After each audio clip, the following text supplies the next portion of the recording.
What if everything we thought we knew about the NBA offseason, the quiet deals, the hidden agendas, the patient waiting was just a thin veil over a storm already raging beneath the surface? What if the next chapter of Lakers history, our history, doesn't hinge solely on athleticism or star power, but on the brutal calculus of timing, health, and ruthless pragmatism? Welcome back to Lakers News Fan Report, where raw truth meets purple and gold passion. Smash that like button, hit subscribe, and ring the bell so you never miss a second of this drama. Now, hold on to your seats, Lakers faithful, because the story unfolding right now cuts deeper than any headline or trade rumor. You can almost feel the tension vibrating through the very air of Los Angeles and across the league. At its core is a figure many of us depend on to anchor our defensive player whose presence on the court is like the pulse of a championship contender, yet whose future with the team now hangs by the thinnest of threads.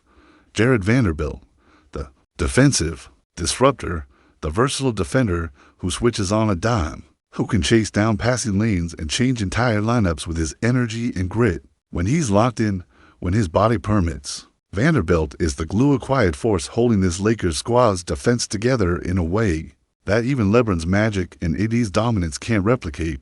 But here's the brutal truth, the painful asterisk that overshadows every hopeful glance towards him: his health. Across 7 gritty NBA seasons, Vanderbilt has only twice cracked the 70-game mark. Last season, through all the playoff battles, he stepped onto the floor for a mere 41 games. That's right, 41. A number that doesn't tally with how vital he feels when he's out there. Those averages: 3.8 points, 0.9 rebounds, 0.9 steals in just over 15 minutes a game can never encapsulate the defensive heartbeat and disruptive spirit he brings. But it's what he hasn't been able to bring consistently that gnaws at the Lakers front office right now. Beyond the physical fragility is a financial weight no championship team wants to bear. Vanderbilt's contract approximately $24 million over the next 2 seasons, with a player option looming for 2027 to 28 stands like a mountain. On the Lakers' salary cap balance beam, every dollar spent tightens the noose on their flexibility. Every guaranteed game missed magnifies the question mark hovering over his value. According to whispers echoing through LA Sports Hub, the powers that be in purple and gold are now openly questioning whether such investment for a man who has scraped together fewer than 65 games in the past 2 seasons can be justified. It's not a slight on Jared's heart or hustle, it's the cold, merciless demand of a franchise desperate to win now, to maximize every asset during this fleeting window. The rumors are growing louder by the day, suggesting the Lakers might be tempted to cut this once indispensable link loose before the season even begins. Behind closed doors, a chess match of epic proportions is unfolding. Do you hold onto this defensive linchpin at great cost and risk, or do you trade him for a leg up, maybe a reliable shooter, a versatile wing, a piece who promises availability above all else? The very notion of Vanderbilt's departure shakes the roster to its core, not just a lineup tweak, but a calculated shift towards perfection, a ruthless side of championship building where every possession and every healthy player counts. Yet, if Vanderbilt's future is a slowly kindling ember, then swirling around the NBA like wildfire is a second story, a lightning bolt of speculation that briefly shook everything to its foundation. It started with a single now deleted photo that sent the rumor mill into chaos. Denver Nuggets superstar Nikola Jokic's agent, Misko Raznatovic, partying on a yacht with none other than LeBron James and his trusted business partner Maverick Carter. The caption suggested that summer 2025 was the time to start planning big moves for fall 2025. For a moment, the basketball world held its breath. Was LeBron ready to abandon the purple and gold throne for a new empire in the Rockies? Could we really be on the cusp of the most audacious super team of the decade? A breathtaking fusion of LeBron's unparalleled basketball IQ and Jokic's sublime passing wizardry? It was the kind of dream that makes the heart race and imaginations spiral. LeBron feeding Jokic with court vision that defies belief. Jokic complementing LeBron's relentless attack with his own magician's touch in the post. But just as the rumor ignited a frenzy, the fire was doused with a definitive, thunderous denial. Nick Wright, Fox Sports analyst and a respected insider close to LeBron's inner circle, didn't merely offer his opinion, he crushed the speculation with absolute conviction. I can unequivocally state that this tweet or Instagram caption about LeBron playing for the Denver Nuggets next year is 100% false. Wright declared without a flicker of doubt. There's 0% chance LeBron is on the Nuggets a year from now. That is not my opinion. I know this. When a voice so close to the source speaks with such authority, the basketball world listens, and immediately the seductive super team fantasy faded into the shadows. But Wright didn't stop there. He painted a far more plausible picture rooted not in on-court wizardry, but high-stakes business maneuvering. He tied the yacht meeting to Maverick Carter's massive $5 billion plan to launch a global basketball league venture that would reshape basketball beyond anything we've seen. Razatovic, representing Europe's finest, would be crucial to assembling a talent pipeline.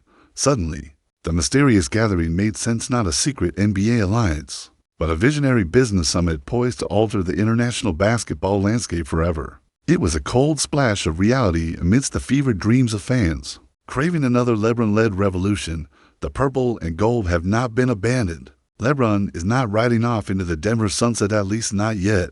The business of basketball is more intricate, more labyrinthine, and often less glamorous than the tales we conjure in our collective imagination. So here we stand, at the crossroads of two narratives that could define this Lakers offseason.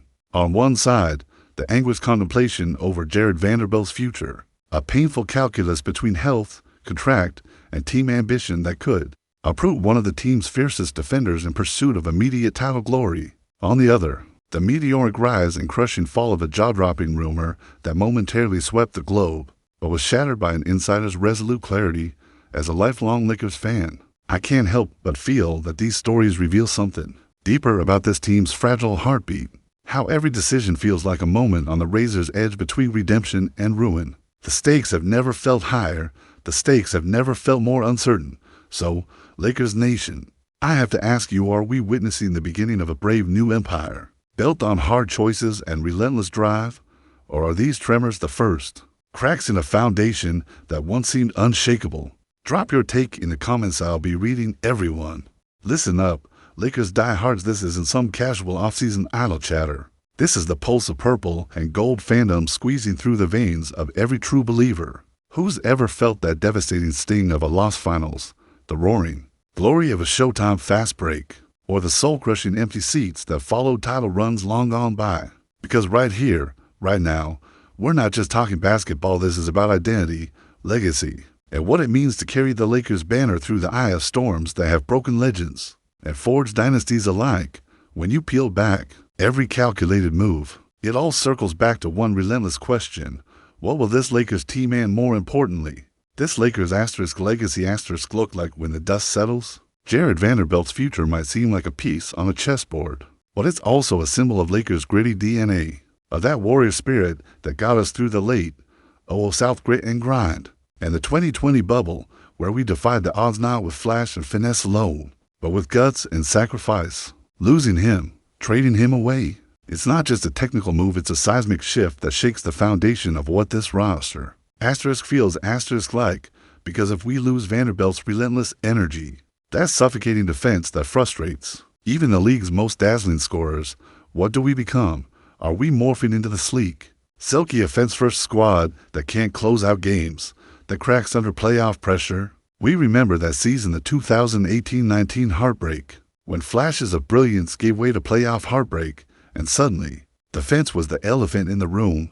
If the Lakers sacrifice Vanderbilt, are we admitting that defensive soul is disposable? Now picture this, LeBron James, already carrying the burden of guiding not just the team, but the emerging future, the rise of Bronny, the promise of rookies like Max Christie, and the unexpected joy of Austin Reeves developing into more than just a role player. Each moment LeBron spends trimming the ropes on his shoulders to carry this team forward. He's also battling the ticking clock of legacy, the whispered doubts that one day the debates will be, did LeBron finish this chapter with a Lakers dynasty, or did he just prolong the pain?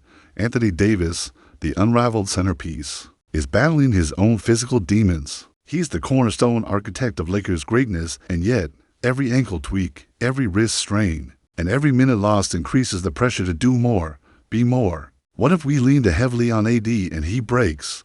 What if the defense melts down without Vanderbilt patrolling the lanes?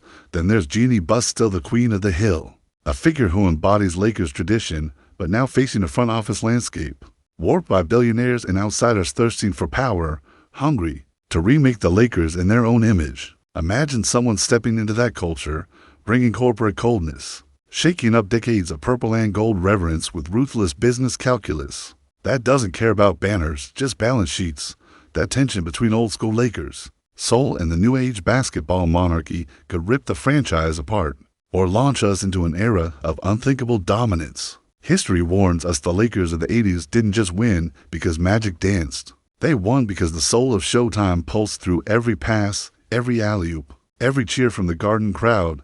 Likewise, the 2000s three-peat didn't survive without the obsessive forging of a team culture around Kobe and Shaq's merciless will. And remember the 2010 ring that finally felt like redemption, the culmination of years climbed back from heartbreak, and the 2020 bubble title that reminded us no matter the odds, no matter how broken the outside world, the Lakers' war machine can reignite.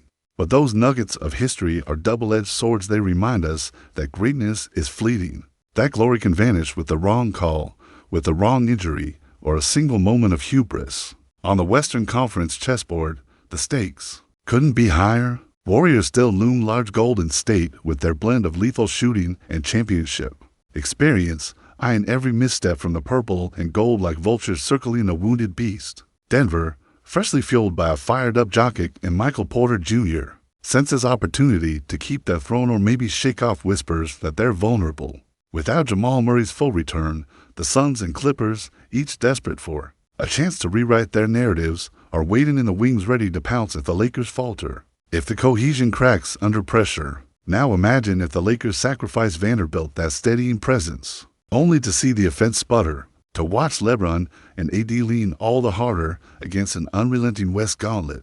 What if that desperate gamble plunges the purple and gold back into a murky postseason, one filled with heartbreak and recrimination instead of celebration and champagne? The emotional roller coaster of Laker fandom is no stranger to uncertainty and upheaval.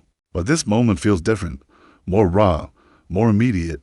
It's like standing on the edge of a precipice, peering into the abyss of what-ifs, clutching every scrap of hope while nerves fray and futures dangle precariously. The management's whispered debates echo in every fan's mind. Do we dare break the mold? Or do we cling to fragments of a fading identity in the hope they'll bloom again? Because in the end, this saga isn't just about players, contracts, or even the spotlight glare of LeBron's waning years. It's about the heart of the franchise, that relentless hunger to asterisk prove. Asterisk that purple and gold belongs at the summit of basketball, no matter what sacrifice it demands. As a Laker till the day I die, here's what I see coming.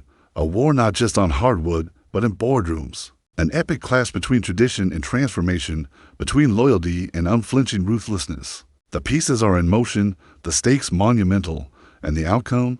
That's a story we're still fighting to write together. Now, I want to hear it from you. Drop your raw take below. Every true believer in purple and gold, what's your gut telling you about this fragile franchise's future? Are we charging toward a new dynasty or hurtling into another shadow chapter? Because one thing's certain, the Lakers story is far from over, but the clock is ticking louder than ever.